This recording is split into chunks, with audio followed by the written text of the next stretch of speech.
أهلا وسهلا بكم في حلقة جديدة من حلقات IR Pathway لتعليم الانترفنشنال راديولوجي. في الحلقات اللي فاتت اتكلمنا عن البيسكس اوف فاسكولار اكسس، اتكلمنا عن التولز اللي بنستخدمها وازاي نقدر نجيب جود فاسكولار اكسس، واتفقنا قبل كده ان احنا بنقسم الانترفنشنال بروسيدورز بشكل عام الى فاسكولار بروسيدورز والى بيركوتينيوس بروسيدورز. النهارده ان شاء الله هنتكلم على البيسكس اوف بيركوتينيوس اكسس. وقبل ما ابتدي اتكلم في هذا الموضوع بنصح حضرتك ان لو ما تابعتش الحلقات اللي فاتت بالنسبه للفاسكولار اكسس لو سمحت ارجع دلوقتي وتابعها، لان هيبقى في بعض الكونسبتس هتبقى تقريبا متكرره، ولكن احنا هنوري ازاي هذه الكونسبتس بيتم اتباعها هيها ولكن بطرق مختلفه عشان تناسب الانترفنشن بتاعنا. تمام؟ طيب البركوتينيوس اكسس ده يا جماعه احنا بنحتاجه في ايه؟ بنحتاجه في البروسيدورز اللي بنبقى عايزين نعمل فيها اي تدخل عن طريق الجلد. يعني مثلا من اشهر الحاجات ان احنا نكون عايزين نحط مثلا درين جوه كدني، او عايزين نعمل مثلا درين نحطها جوه البايل داكت. تمام؟ فالدرينز اللي بنحطها جوه الكدنس بنسميها BCNT. تمام؟ بيركوتينيوس نيفروستومي تيوب. لو انا بعمل بيركوتينيوس درينج للبايل بتبقى بيركوتينيوس ترانسهيباتيك درينج. تمام؟ طيب انا هاخد النهارده مثال واحد اللي هو الكدني، وهنشرح عليه ازاي بنعمل البيركوتينيوس اكسس. عايز بس اوضح ان الحلقه دي مش عن ازاي تعمل BCNT، ده ان شاء الله هيجي في حلقات مستقله لما نبتدي نتكلم على البروسيدورز واحده واحده باذن الله. لكن النهارده بس احنا هناخد ده كنموذج للبروسيدورز اللي ممكن نستخدم فيها البركوتينيوس اكسس. تمام؟ فاحنا هنبتدي نتكلم بشكل عام. لو عندنا كدني اهي، تمام، وفي عندنا البلفيكاليسيال سيستم اهو بتاع الكدني، وده اليوريتر، وفي عندنا هنا السكين اهو، وطبعا هيبقى عندنا السبكوتينيوس فات، وهيبقى ممكن عندنا هنا بعض الفيشيا هنا مثلا، وبعد كده هيبقى في الباك ماسلز مثلا زي كده. تمام؟ اهو ده يعني تصور مبسط جدا للوضع بتاع الكدني لما بنيجي نعمل بيركوتينيوس اكسس. طيب ايه اللي بنعمله يا شباب؟ بنيجي اول حاجه نعمل الترا ساوند سكان او فلوروسكوبي على حسب الطريقه اللي انت هتستخدمها. ليتس ساي ان السيستم ده از دايليتد وهيدرونيفروتيك، فبعمل الترا ساوند سكان، بحط البروب كده وبقدر اشوف السيستم اللي دايليتد ده. تمام؟ طيب بعمل ايه؟ بعلم المكان اللي انا عايز اخش منه على السكن، وبنبتدي نعقم الاريا كلها ونبتدي نحضر نفسنا ان احنا نعمل اكسس. طيب لو تفتكروا حضراتكم في الحلقات اللي فاتت اتكلمنا ان احنا كان عندنا تو سيستمز. كان عندنا السيستم اللي هو 21 جيج اللي هو 018 سيستم، وكان عندنا سيستم تاني اللي هو ال 18 جيج ال 035 سيستم. تمام؟ واتفقنا ان التو سيستمز كل واحد وليه مزايا وليه عيوبه، وبشكل مختصر هذا السيستم التروما بتاعته اقل لانه سيستم اصغر، هذا السيستم ممكن يكون التروما بتاعته اكتر من ده ولكنه سيستم اكبر واقوى فيقدر يسبورت الانترودكشن بتاع التولز بتاعتنا. اتفقنا ان احنا في الفاسكولار اكسس مثلا شفنا ازاي المايكرو بانكشر ساعدتنا ان احنا ننتقل من هذا السيستم الى هذا السيستم.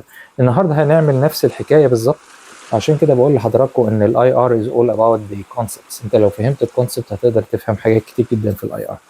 طيب في الفاسكولار اكسس استخدمنا حاجه كان اسمها المايكرو بانكشر سيت وشرحناها بالتفصيل. النهارده هيبقى في عندنا ست ثانيه بتستخدم for the percutaneous access.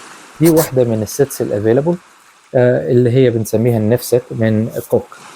في سيتس كتير يا جماعه بتستخدم، الكونسبت واحد. في واحده تانية اسمها اكيوستيك من بوسطن ساينتفك ممتازه برضو.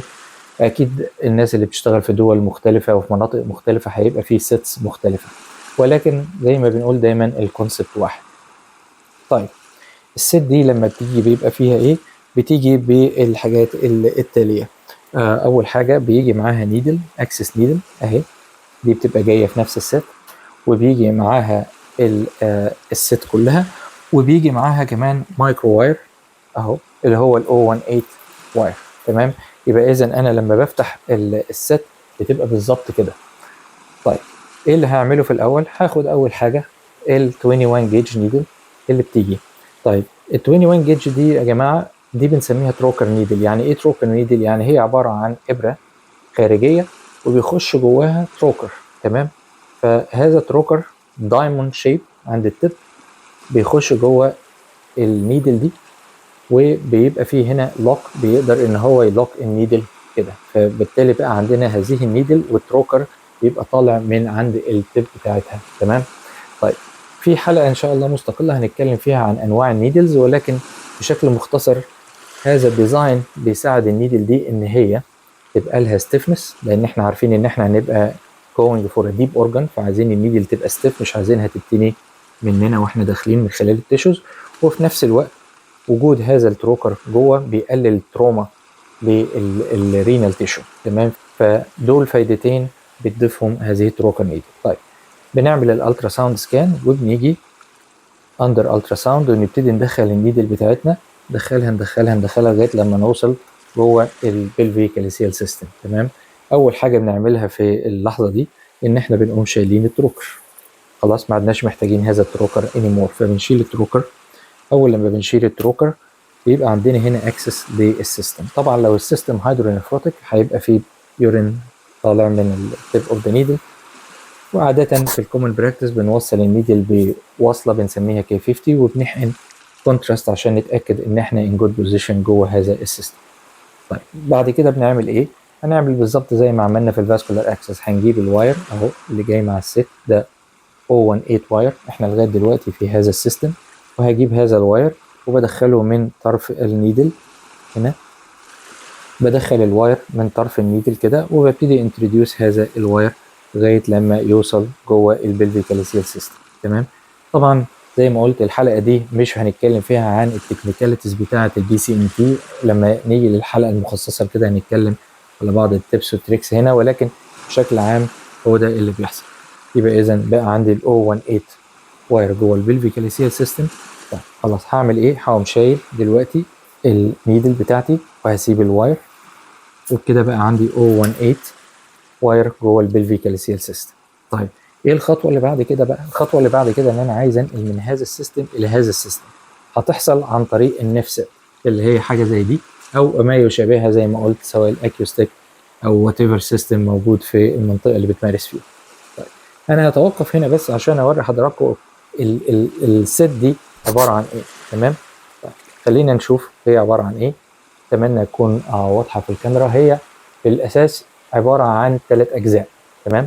عباره عن جزء خارجي اهو، تمام، وفي جزء داخلي، وفي ستيفنر من الميتال غالبا، تمام. فده ميتال اهو يخش جوه الجزء الداخلي ده، وبعد كده الجزء الخارجي، خلاص. طيب هنتلاقي ان هذا الجزء الخارجي في كتير من الاحيان يا جماعه بيبقى فيه راديو اوبيك مارك موجوده هنا، بس مش هتكون باينه في الكاميرا، اللي هتشوفها تحت الاشعه وهنشرح فائدتها ايه. لكن هذا الجزء الخارجي يا جماعه هو اللي بيستقبل ال O35 سيستم، فده عباره عن 4 فرنش شيس هو اللي هيخش فيه ال O35 واير. الجزء الداخلي ده يا جماعه هو اللي بيستقبل ال O18 واير، تمام. اما هذا الجزء فهو بيعدي O18 واير ولكنه زي ما قلنا ميتال فبيدي ستيفنس. طيب تعالوا نركب الست دي كده زي ما كانت جايه بالظبط اهي، وهنشوف هنستخدمها ازاي، تمام. عندنا واير هنا، هذا الواير O18، واتفقنا ان الجزء من النفس دي اللي بيبقى بروترودنج لما بتكون مركبها كامله بيبقى هو الجزء اللي بيستقبل ال O18 واير، وده شيء كويس لان احنا عارفين ان ال O18 واير هو اول حاجه هتقابلنا، تمام. فكل اللي هنعمله ان احنا هنيجي نفرض ان الواير اهو، هاجي هنا هاخد الست دي وهبتدي اركبها اوفر ذا واير اهي. دخل الواير بمنتهى السهوله يا جماعه، لان الجزء زي ما اتفقنا السنتي الاخير اللي بروترودنج لبره هو اللي بيستقبل ال O18، تمام. الواير ده هيخش بمنتهى السهوله من خلال هذه النفست وهيطلع من الناحيه الثانيه زي ما حضراتكم شايفين كده، تمام. يبقى كده الوضع بيبقى كده تماما في العيان، تمام. طيب احنا دلوقتي يا جماعه حطينا اهو النفست اوفر ذا واير، وهنبتدي نزق هذه النفست من خلال السكن ثم الفاشيا ثم المسلز لغايه لما هنوصل للكدني، تمام. طيب هنا اول حاجه هلاحظها لحضراتكم ان لان في كذا لاير هنا قبل ما هوصل للكدني كان في الميتاليك ستيفنر اللي جوه. فاكرين لما قلت لحضراتكم ان في ميتاليك ستيفنر جوه؟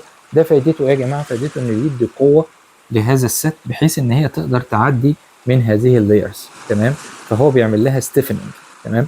طيب وبالتالي ببتدي ازق هذا السيستم لغايه لما بوصل كده لغايه جوه الكليه، وبعد كده ما ببقاش محتاج قوي الانر ميتاليك ستيفنر ده يا جماعه. تمام؟ فببتدي اعمل له انسكروينج كده اهو، وانا ماسك الواير بتاعي من هنا اهو، وببتدي ازق الاذر تو كومبوننتس مع بعض. تمام؟ الاذر تو كومبوننتس دول بيفضلوا يخشوا على الواير زي ما حضرتك شايف لغايه لما بوصل جوه البلفيكاليسيال سيستم. اول لما بوصل لجوه البلفيكاليسيال سيستم بعمل ديس اسمبلي لهذا الجزء الداخلي اهو، وببتدي ادخل هذا الفور فرنش شيس لجوه. تمام؟ خلاص كده يا جماعه. يبقى في الاخر المنظر هيبقى كالتالي، هيبقى عندي الفور فرنش شيس والواير فقط. تمام؟ في الحاله دي يا جماعه لو لاحظتوا احنا كل اللي عملناه اللي احنا انتقلنا من هذا ال 018 واير الى هذا الفور فرنش شيس اللي هيساعدني ان انا ادخل ال 035 واير بتاعي. كل اللي هعمله في اللحظه دي ان انا هجيب هذا الشيس في مكانه وهسحب كل حاجه، وبالتالي بقى عندي دلوقتي 4 فرنش اكسس جوه البلفيكاليسيال سيستم. تمام؟ هكون في اللحظه دي مستعد بال 035 واير بتاعي.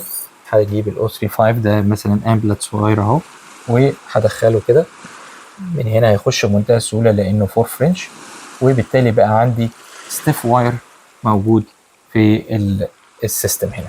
تمام؟ طيب ايه فايده هذا الواير؟ هي فايده ال 035 سيستم. هذا الواير سترونج انف ان انا اقدر بعد كده ادخل عليه اي اداء انا عايزها. تمام؟ يبقى اذا يا جماعه هو نفس الكونسبت. انا ابتديت ب 21 جيج 018 سيستم وانتهيت ب 18 جيج 035 سيستم. تمام؟ طيب هعمل ايه بعد كده؟ طالما الواير ده عندي وسكيور، وهنتكلم بعد كده في حلقات البي سي ان تي ازاي نتاكد ان هو سكيور، هبتدي اشيل هذا الفور فرنش شيس ومتاكد ان الواير موجود جوه السيستم، وهبتدي افكر واشوف انا عايز اعمل ايه. لو انا عايز احط مثلا ليتس سي محتاج احط درين 8 فرنش او 10 فرنش، انا محتاج الاول يا جماعه ادايليت هذا التراك. تمام؟ لان هذا التراك عباره عن 4 فرنش، صح؟ فانا محتاج اوصل دلوقتي ل 8 و 10. هعمل ايه؟ هستخدم حاجات اسمها الدايليتورز. الدايليتورز دي يا جماعه ما هي الا تيوبس ناشفه شويه اقدر ادخلها على الواير، وهي تيبرد من هنا، فهتقدر تخش بسهوله في خلال السوفت تيشوز عشان تدايليت التراك. تمام؟ فده مثلا زي ما حضراتكم شايفين كده اهو، ده اهو 8 فرنش شيس. تمام؟ في 10 وفي 6 وفي كل الاحجام اللي انت عايزها. هتتاكد ان الواير في مكانه، وهتيجي على هذا الواير من الناحيه الثانيه، هتدخل الدايليتور اوفر ذا واير، وتبتدي تيجي هنا وهتبتدي تزق هذا الدايليتور. هيبتدي الدايليتور يوسع التراك ده ويوسع الجزء ده من الكدني لغايه لما توصل لهنا. تمام؟ طيب لو انا عايز احط 10 فرنش، هشيل ده وهحط ال 10 فرنش دايليتور. تمام؟ الفكره كلها في الدايليتور يا جماعه ان هو بيخلي التراك تبقى واسعه على حسب الدرين اللي انا عايزها. تمام؟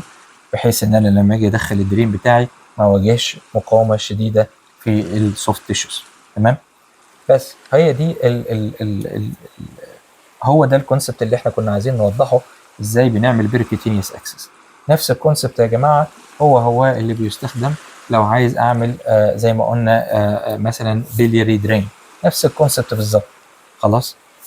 في بعض الفروق البسيطه في التكنيكاليتيز هنتكلم عليها في الحلقات المخصصه للبروسيدورز دي، ولكن هي نفس الفكره. طيب انا عايز اتوقف هنا بس اللحظه وارجع لورا واوري حضراتكم قد ايه الكونسبتس في الاي ار هي. تمام؟ دي المايكرو بانكشر سيت يا جماعه اللي استخدمناها قبل كده عشان نعمل اكسس للفيمورال ارتري مثلا.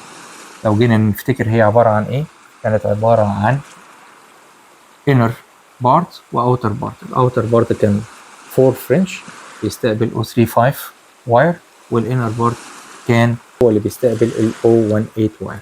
تمام؟ لو جيت حضرتك تبص كده هتتلاقي ان النفس دي ما هي الا تعديل بسيط لنفس الفكره. تمام؟ خليني اعمل لها اسمبلي تاني كده قدام حضراتكم عشان نشرح الكونسبت ده، لان انا يهمني جدا انك تفهم ان وانس انت فهمت الكونسبت هتقدر تتعامل مع اي تول تتحط عندك. تمام. فاحنا لو بصينا كده هنتلاقي ان برضو زي ما ده كان عباره عن 4 فرنش شيس، ده 4 فرنش شيس، زي ما ده كان عباره عن انر شيس او دايليتور بيستقبل ال 018، فده هو ولكن بقى في عندنا هذا الجزء. تمام. اذا الكونسبت واحد ولكن هناك اختلافين اساسيين. تمام. الاختلاف الاول زي ما حضراتكم شايفين الاطوال دي اقصر كتير من ده. ليه؟ لان طبيعه الاستخدام ده بستخدمه عشان اكسس سوبرفيشال ريلاتيفلي سوبرفيشال بلاد فيسل زي الفيمورال ارتري، لكن ده للديب اورجانز زي الكدني. تمام. فانا محتاج اطول عشان اقدر اوصل من مستوى الجلد لغايه الكليه. الحاجه الثانيه هي الانر ميتاليك ستيفنر. تمام. ده كان مهم يا جماعه عشان احنا مشوارنا طويل وهنعدي من خلال ماسلز وفاشيا، فكان لازم هذه الست يضاف لها جزء يزيد من قوتها. تمام. حاجه تعمل لها سترينثنينج عشان ما تتنيش اثناء دخول الاداه دي الى الاورجن اللي انا عايزه. تمام يا شباب. فبكده احنا اتعرفنا على النيف ست وما شابهها من ادوات عشان نعمل سوفت تيشو او بيركوتينيوس اكسس. في بعض النقط بس اللي عايز اوضحها لحضرتك مهمه انك تعرفها في بدايه التدريب بالذات عشان يبقى عندك اساس قوي تقدر تبني عليه بعد كده. اول حاجه ان لما حضراتكم تفتكروا احنا دخلنا هذا ال 018 واير واوفر ذا واير دخلنا كل هذه الست. تمام. مهم جدا نعرف ان الوايرز دي يا جماعه انواع. تمام. في بعض الاحيان بتبقى الوايرز دي ستيل. تمام. وفي بعض الاحيان بتبقى نايتينول. تمام. طيب الستيل عاده الناس بتحبه لانه بيبقى ستيف واير، فبيحسوا انه لما بيتحط جوه السيستم بيقدر يهولد نفسه لما بيخش عليه النفس دي وما بيتنيش بسهوله. تمام. وده حقيقي وده صحيح، ولكن في نقطه ومشكله معينه في الستيل وايرز ان هي وانس اتنت يا جماعه بيبقى صعب جدا انك ترجعها تاني لاستقامتها. تمام. يعني الواير لو هو عامل كده، لو اتنى وقام عامل كده بقى بيبقى صعب قوي ان انا ارجع النقطه دي زي ما كانت. تمام. مشكله هذه الادوات ان هي ديزايند ان هي تفولو فيري سموث واير. تمام. فاول لما بتبتدي تخش الاداه دي وبتواجه كينك زي ده بيبقى في حل من اتنين. تمام. الحل الاولاني ان هي تبتدي تزود الكينكينج. تمام. فبدل ما يبقى كده يبقى كده، ولو كملت حضرتك في الضغط وانت مش اخد بالك ممكن تبتدي تروح في اتجاه تاني خالص. تمام. طيب عشان كده بنقول ايه؟ بنقول ان مهم انك تعرف انواع الوايرز. تمام. الحاجات اللي بتبقى جايه بنايتونول واير انا بفضلها في اول التدريب. ليه؟ ده نايتونول واير. بس حضرتك انا لو حاولت اتني هذا انا ممكن حتى اعمل نوت اهي. خلاص هذا الواير مش هيتني معايا اهو، رجع تاني باستقامته. خلاص بحاول اهو اتنيه ما بيتنيش. خلاص. فهذا الواير ميزته ان هو is very resistant to kinking. تمام. طيب مشكلته ايه؟ مشكلته ان هو مش ناشف زي الستيل واير، ولكنه زي ما انا بقول مور فورجيفنج. يعني لو انت عملت غلطه مش هيحصل كينك صعب انك ترجعه. تمام. عشان كده احنا دايما بننصح النواب في بدايه التدريب ان الخطوه اللي حضرتك بتدخل فيها هذه الاداه على الواير دايما تعملها اندر فلوروسكوبي على الاقل في بدايه التدريب لغايه لما بيجي لك احساس بالادوات بتاعتك. تمام. لان ممكن يكون المنظر كويس قوي على السكين من بره، ولكن وانت داخل هذا الواير بالظبط بيعمل كده. انت مش هتقدر تشوف اي حاجه تحت مستوى السكين الا لما تفتح فلورا. تمام. ومهم جدا انك لو حصل كده تحاول تعدل نفسك تاني وترجع تخلي الواير باستقامته. تمام. فكتير قوي تلاقي حد بيزق في هذا الاتجاه او بيزق في هذا الاتجاه. تمام. ساعات الغلطه بتبقى في الاتجاه ده. تمام. الحاجات دي كلها هتقدر تشوفها لو انت بتعمل فلورا. تمام. فلو سمحت انتروديوس هذا الواير اوفر اندر فلورو في البدايه لغايه لما يجي عندك احساس بالادوات بتاعتك. تمام. زي ما قلنا ميزه النايتينول واير ان هو فورجيفنج، فلو حتى انت زقيت كده واخدت بالك وحاولت تصلح نفسك مش هيحصل هنا كينك يمنعك من انك تقدم الواير زي ما حصل هنا. تمام. مشكلته ايه؟ مشكلته ان هو مش قوي قوي، عشان كده ممكن يتني منك بسهوله. ولذلك دايما نقول للنايب اول لما بتعدي مستوى السكن لو سمحت افتح الفلورو انتروديوس اندر فلورو. لو حصل منك كينك عدل نفسك، ما تنساش ان في اتجاه عباره عن هذا الاتجاه فده برضه مهم جدا انك تعرفه. وفي نفس الوقت بنقول دايما ان لو واجهتك مقاومه وانت بتنتروديوس، بيبقى من الحاجات اللي بننصح بيها دايما انك تسبن، تلف الست بتاعتك، ساعات ده بيبتدي يسهل انك تعمل تراك. تمام. طيب دي حاجه مهمه جدا حبيت اوضحها لحضراتكم عشان بشوفها كتير في اول التدريب، الناس اللي بتستراجل مع الواير. نصيحتي ليك لو حد فني قال لك انا عندي ست فيها نايترونول واير وست تانية فيها ستيل واير، نصيحتي ليك في البداية استخدم النايترونول واير، لانه هيكون اسهل انك تصحح اخطائك من الستيل واير. النقطة التانية اللي عايز اوضحها ان زي ما وضحت لحضراتكم كل جزء من هذه الست ليه هدف معين. تمام. وبالتالي هذه الست مش ديزاين خالص ان انا اقوم مدخلها وزقيقها لغايه جوه خالص، لان بمنتهى السهوله ممكن تعمل انجري للاورجن اللي انت داخل فيه. في الحاله دي هيبقى انجري لليوروثيليوم، وفي حاله الليفر هيبقى انجري للبايل داكت وول. تمام. طيب يبقى لازم نكون فاهمين ان هذا الانر ستيفنر يا جماعه از فيري تروماتيك، اللي جوه ده از فيري تروماتيك، هو معمول عشان بس يعديك في هذه المرحله اللي انت بتستراجل فيها مع الفاشيا ومع السكن ومع المسلز كمان. اول لما بتخش جوه الكليه يا جماعه خلاص الكدني تيشو از نوت ذات هارد، فانت فعلا مش محتاج الانر ستيفنر. عشان كده انا قلت لحضرتك انك بتعمل ديس اسمبلي، بتعمل له انسكرونج. خلاص هو يا جماعه بيمسك بانك تعمل له سكرونج، لو عملت انسكرونج خلاص هو ما عادش ماسك، وبتمسك الواير وهذا الاستفنر وبتزق بالحاجتين الباقيين اللي موجودين في الست دي. تمام. لما بخش جوه البلفيك اليسيال سيستم طبعا ده بيبقى اوباسيفايد باي كونتراست يا جماعه. فانا زي ما اتفقت وقلت لحضراتكم في راديو اوبيك ماركر هنا، للاسف مش هيكون واضح في الكاميرا ولكن بيبقى ظاهر جوه او تحت الفلوروسكوبي، فهتقدر تشوف التب اوف هذا الفور فرنش شيز، هتظهر عندك كنقطه بتتحرك كل ما بتزق لجوه. تمام. لو لقيت حضرتك انك متاكد ان انت خلاص وصلت، مش محتاج حتى الجزء الداخلي، انت بس هتزق بهذا الجزء. طب انا ليه بقول كده؟ لان اكيد حضرتك لو بتتدرب في مكان او هتشوف ناس كتير جدا بتعمل البي سي ان تي واليورين بيبقى طالع يا اما كلير يا اما فيري سلايت تنج اوف بلاد، وفي ناس تانية تعمل البي سي ان تي وتلاقي اليورين طالع كله بلادي. ايه اللي بيحصل؟ اللي بيحصل هو التروما اللي بتحصل في السيستم ده يا شباب. اليوروثيليوم از فيري فاين يا جماعه، يعني ما تفتكرش ان هو تيشو قوي، ده تيشو رقيق جدا. تمام. وبالتالي معظم التروما اللي بتحصل يا اما من انك بتدخل الوايرز بعنف، او ان انت لما تيجي تخش بهذه الست بتفضل انتروديوس لغايه لما ينخفض، او لما هيحصل على طول عندك انجري. تمام. ده بافتراض ان حضرتك يعني عملت ضغط بسيط، لكن لو انت يعني بتزق وما عندكش اي احساس بالمكان، انت ممكن تعمل مشكله اكبر. تمام. عشان كده دايما انا بقول ان خليك فاهم اجزاء الاداء اللي انت بتستخدمها وليه كل جزء اتعمل، وبالتالي تقدر توبتمايز ذا يوز اوف يور تولز للبيربس اللي انت عايز تعمله. تمام. لغايه هنا يا شباب هنكون وصلنا لنهايه الحلقه دي. زي ما حضراتكم شايفين احنا في الحلقه دي بنينا على اللي قلناه في الفاسكولار اكسس، عشان كده ما اخدناش نفس الوقت. فاتمنى ان الحلقه دي تكون فادتكم، واشوفكم في حلقه جايه ان شاء الله. شكرا جزيلا.